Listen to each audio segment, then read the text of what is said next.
नमस्कार दोस्तों, एक और वीडियो के साथ हम हाजिर हैं। वीडियो शुरू करें उससे पहले आप सभी मेरे साथ मिलकर एक बार बोलिए Jagran hitech, Jagran hitech, Jagran hitech. ऐसा क्यों बोल रहा हूँ? क्योंकि Jagran hitech is a one stop guide for anything and everything related to cars, bikes, mobile gadgets, whatever you want from the world of mobile and mobility।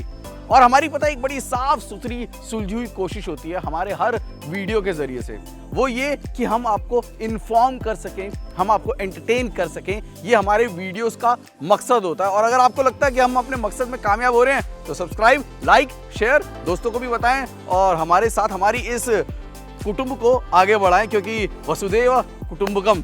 शुरुआत करते हैं। गाड़ी आप इस वक्त देख सकते हैं, ये है MG की ZS EV।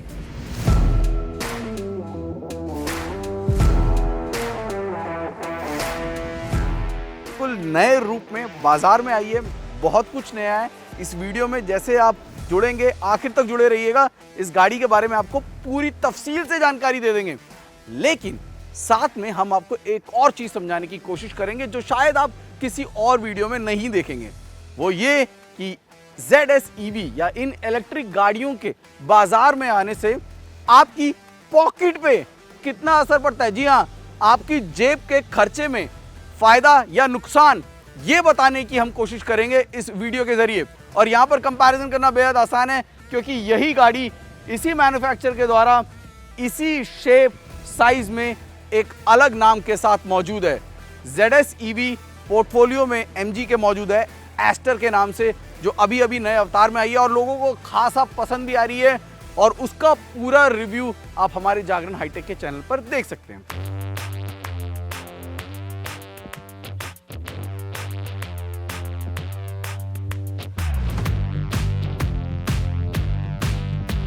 तो चलिए अब पहले आपके फायदे की बात कर लेते हैं, जेब की बात कर लेते हैं, कीमत की बात कर लेते हैं। तो कीमत से करते हैं शुरुआत। इन दोनों को जब हम कंपेयर करते हैं, electric versus petrol, ZS EV versus Astor और टॉप मॉडल हम ले रहे हैं ताकि समझाने में आसानी हो। और वो सभी दर्शक जो कि कैलकुलेट कर रहे होंगे, अपना कैलकुलेटर लेके, मैं राउंड फिगर ले रहा हूं इस पूरी कैलकुलेशन को समझाने के लिए, ताकि आसानी से आप तक बात को पहुंचाया जा सके। 17.80 लाख अगर एक्स शोरूम कीमत है एस्टर की, और इसकी एक्स शोरूम है 25 लाख रुपए, तो ऑन रोड यानी कि जब आप घर पर लेकर आते हैं तो आपको कई सारे टैक्सेस देने पड़ते हैं। अब इलेक्ट्रिक के मामले में टैक्सेस में आपको मिलती है कई सारी रिबेट, तो कीमत आपकी इसकी पहुंच जाएगी 26 लाख रुपए। जबकि वहां पर जब आप रोड टैक्स वगैरह और बाकी टैक्सेस देते हैं तो कीमत में आ जाता है काफी फर्क, और वो पहुंच जाती है 21 लाख। तो अभी शुरुआत में जब आप गाड़ी को घर लेकर आए हैं तो इन दोनों गाड़ियों में कितना फर्क दिख रहा है आपको?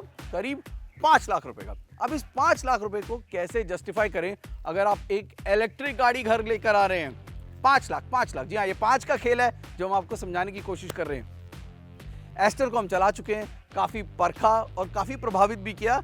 उसका रिव्यू, कंपैरिजन भी आप हमारे चैनल पर देख सकते हैं, जरूर देखिएगा और कैसा लगा ये हमें जरूर बताइएगा भी। एस्टर की हम बात कर रहे हैं, वहां पर हमने उसको जब टेस्ट किया रोड टेस्ट में, करीब 10 किलोमीटर प्रति लीटर की माइलेज थी जो उस गाड़ी से हमको मिली। तो पेट्रोल की कीमत आप 100 रुपये मान के चलिए, यानी कि जो हमें 10 किलोमीटर प्रति लीटर की माइलेज मिल रही है एस्टर में। वहीं पर अगर हम आ जाएं ZS EV पे तो आप 7.5 रुपये यूनिट चार्ज है। दिल्ली की, मैं दिल्ली NCR की बात कर रहा हूँ, उस हिसाब से आपको जो खर्चा मिलेगा 8 रुपये का आप लगा लीजिए पर किलोमीटर के हिसाब से, यानी कि 1 रुपये में आप 1 किलोमीटर का सफर कर सकते हैं।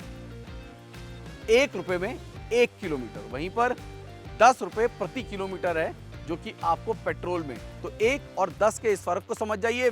अब आप सोचिए कि अगर आप 3000 किलोमीटर, मैं एक राउंड फिगर ले रहा हूं, 3000 किलोमीटर महीने में गाड़ी चलाते हैं, तब आपका खर्चा कितना होगा? 3000 किलोमीटर अगर आप महीने में चलाते हैं तो पेट्रोल में आपका खर्चा 10 किलोमीटर के हिसाब से 30,000 रुपए का आएगा।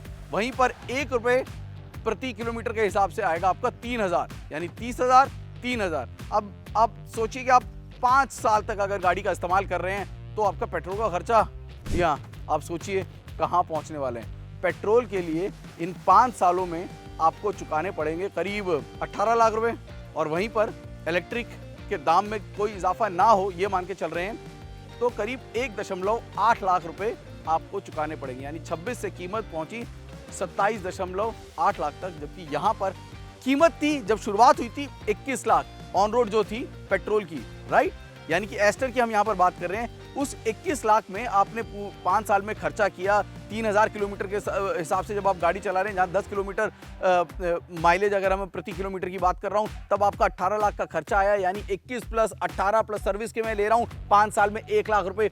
वो गाड़ी जो 21 लाख से शुरू हुई थी वो बन गई है 40 लाख की। जी हाँ, ध्यान रखिएगा, 21 लाख की गाड़ी 5 साल में हो चुकी है 40 लाख की। कॉस्ट हो चुका है डेप्रिशिएट, और आपकी जेब को काफी सारा भार झेलना पड़ा है, 40 लाख। और वहीं पे ये जो इलेक्ट्रिक गाड़ी है जो कि क्लीन ग्रीन एनवायरनमेंट दे रही है, आपका भविष्य सुधार रही है, आपके आने वाले कल की तरफ ध्यान दे रही है, वहां पर जो 26 लाख की गाड़ी थी उस पर ज्यादा से ज्यादा जो खर्चा पड़ा वो 2 लाख का आप लगा के चलिए। 1.8 अगर आप इलेक्ट्रिक की कॉस्ट मानते हैं, थोड़ा और कॉस्ट अगर जोड़ते हैं 2 लाख मान लीजिए। यानी कि 26 से आप ज़्यादा से ज़्यादा पहुंच जाएंगे 28 पे।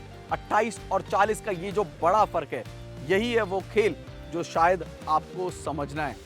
और अगर ये खेल आपको समझ में आ रहा है तो ऑटोमोटिव इंडस्ट्री में जो पोर्टफोलियो में बाकी गाड़ियां मौजूद हैं, अब वहां पर आपको इलेक्ट्रिक पसंद है या फिर आईसी इंजन। क्यों हम कह रहे हैं कि electric mobility is the future, ये बात आपको समझ में आएगी।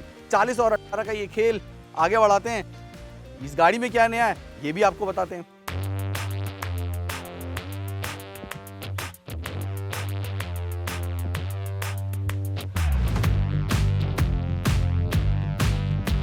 नई ZS EV बन चुकी है अब पहले से ज्यादा यूरोपियन, पहले से ज्यादा स्लिम और पहले से ज्यादा स्पोर्टी।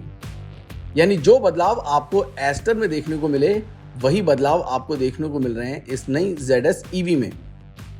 जो बड़े बदलाव आपको इसके डिजाइन में देखने को मिलेंगे उनमें शामिल हैं नए पतले हेडलैम्प्स, नया LED day time running lamp और साथ में नए LED टेल लैम्प्स।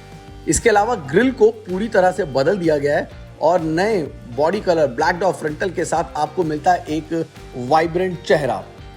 इसके अलावा साइड प्रोफाइल में 17 इंच के एलॉय व्हील और ये 4 नए कलर ZS EV को बनाते हैं एक परफेक्ट यूरोपियन पैकेज, और वो एक्सक्लूसिविटी देते हैं जो कि बाजार में मौजूद बाकी गाड़ियों में इस वक्त शायद मौजूद नहीं है। जिस तरह के छोटे लेकिन अच्छे बदलाव आपको एक्सटीरियर में देखने को मिले, ऐसे ही कुछ बदलाव आपको इंटीरियर में भी देखने को मिलेंगे जो आपकी मुस्कुराहट को और बड़ा कर देंगे। जो बड़े बदलाव शामिल हैं उनमें आपको दिखेगा डैशबोर्ड पे कार्बन फाइबर का काम, क्लाइमेट कंट्रोल के बटन्स जिनको नया बना दिया गया है, साथ में 10.1 इंच का टच स्क्रीन इंफोटेनमेंट सिस्टम और 7 इंच का डिजिटल इंस्ट्रूमेंट क्लस्टर। इसके अलावा अब आपको ZS EV में मिलता है 360 degree camera, rear drive assist feature और साथ में ब्लाइंड स्पॉट डिटेक्शन। इसके अलावा lane change assist, rear cross traffic alert जैसे बहुत ही उम्दा फीचर भी आपको इस नई ZS EV में मिल जाते हैं। अगर आपका इनसे दिल नहीं भर रहा है तो जरा इस लिस्ट पर भी गौर फरमा लीजिए। जी हाँ, यहाँ पर अब आपको मिलेगा panoramic sunroof, updated I smart connected car technology, wireless charging, digital Bluetooth, 6 airbag, hill descent control, TPMS और वो सभी सेफ्टी फीचर्स जो कि इस गाड़ी को आपकी और आपकी फैमिली के लिए बनाते हैं एक अच्छा पैकेज।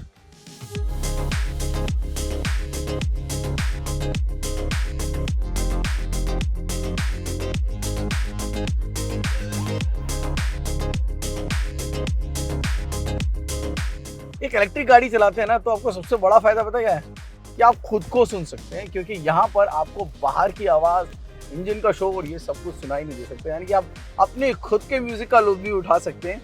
ये एक बहुत बड़ा फायदा है इलेक्ट्रिक गाड़ियों का। और जो बड़े बड़े बदलावों की इस वक्त हम बात कर रहे हैं उनमें जो एक और अच्छा जो बदलाव जो है वो ये कि अब इसको ना पावर जो है बम्प अप हो चुकी है। पहले 419 की जो रेंज थी अब वो 461 पहुंच चुकी है, और ये जो रेंज पहुंची है इसकी वजह है 50.3 किलोवाट की जो नई बैटरी जिसका इस्तेमाल किया जा रहा है, जो कि अब 175 bhp की पावर है दे रहा है। लेकिन अब वो जो बड़ी पावर है उसका आपको ज़्यादा फायदा नहीं मिल पाता है। कम से कम डिलीवरी की अगर मैं बात करूँ वो इसलिए क्योंकि बैटरी का जो वेट है वो भी बढ़ चुका है, तो वो वहाँ पे एक तरह से निल हो जाता है। बट हाँ, अच्छी खासी पावर जरूर है।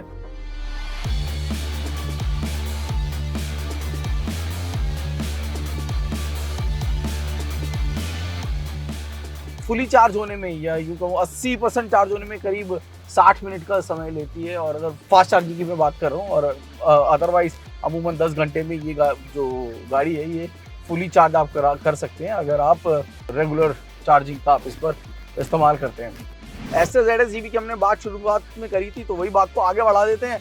अब इन दोनों में अगर परफॉर्मेंस की बात करते हैं तो ज़रा देखिए कैसा फ़र्क है जो कि इन दोनों गाड़ी में आ गया था। एस्टर जो है वहाँ पर आपको 1.3 लीटर का एक इंजन है जो कि इस्तेमाल किया गया, वहाँ पर 140 bhp की पावर है जो कि गाड़ी देती है। तो यहाँ पर जो है 176 bhp की पावर और 280 Nm का टॉर्क है जो कि आपको मिलता है, यानी कि पावर फिगर जो है वो बम्प अप है। बैटरी का वेट वो एक अलग खेल है, लेकिन अब उस खेल का भी देखिए क्या नतीजा है।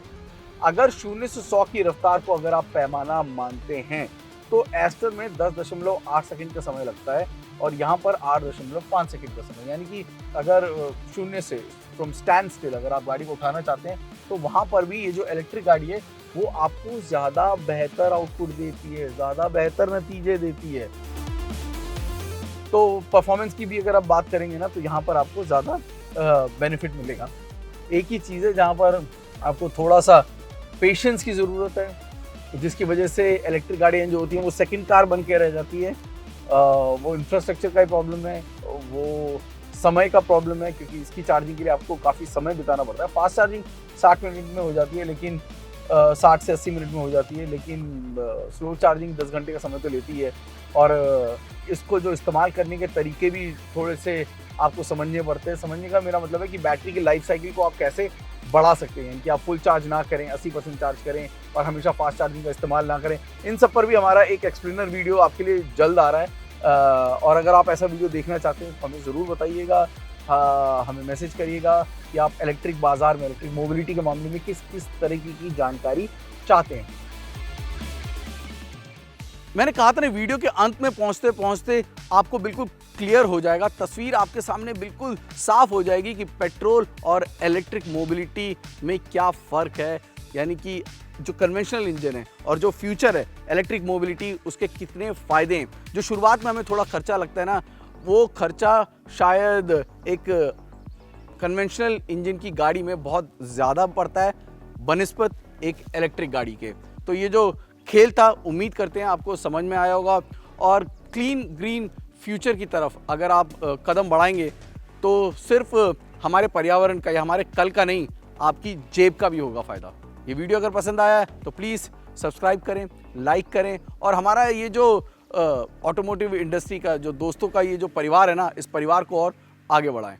नमस्कार।